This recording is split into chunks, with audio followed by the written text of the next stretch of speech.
Ready? All right. So I know a lot of you guys are first and second years, right? Quick show of hands. How many of you guys have taken a history course already? Yeah, Polly.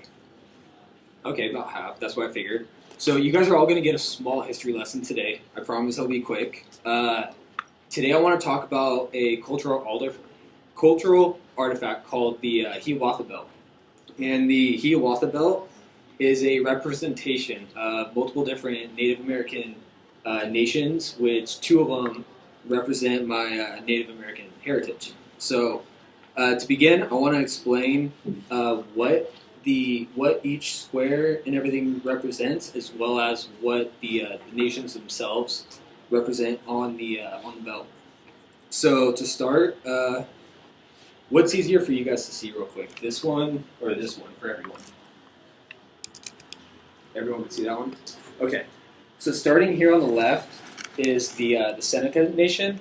They represent the keepers of the Western Door, and this is all tribes that are based out of the New York area back in the 18th century. So, and their location on the belt is due to their location in the New York area as well. So the far left is going to be Seneca, the keepers of the Western Door. Then Cayuga, which is going to be the people of the swamp. In the middle is going to be the Onondaga, the keeper of the fires. The square right here, the second one to the right, is going to be the Oneida. Those are the people of the stone. And then on the far right is probably going to be the one you're most associated with or probably heard of, which is the Mohawk. And they're the keepers of the Eastern Door. And so now that I've quickly just covered what the five nations are that represent the Hiawatha Belt, I want to go over more why it was created and the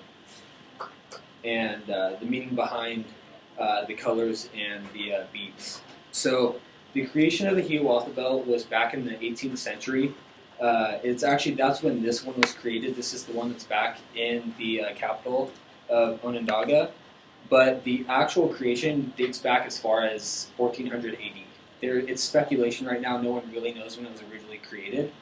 So the best estimate for this one that is actually physically here is going to be 18th century, around when the European settlers started pushing Native Americans out of the New York area. But the belt represents five nations that came together due to the leader of the Onondaga, whose name was Hiawatha. And Hiawatha wanted to form a peace treaty with five nations so that way they could survive and thrive with the European settlers. So they became to known as the Iroquois Confederacy, which that's probably what you guys are going to end up hearing about in any of your history classes.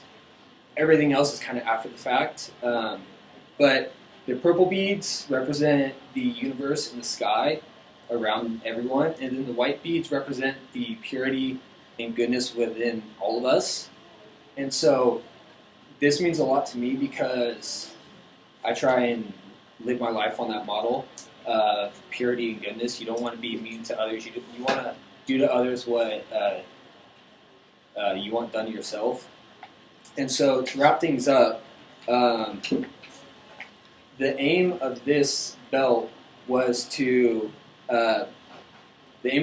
satisfy people's needs, to use their mind instead of violence to settle their problems.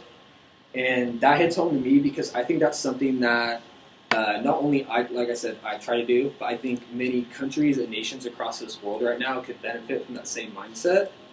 And it's something that the Hiawatha Belt stood for many, many centuries. Thank you.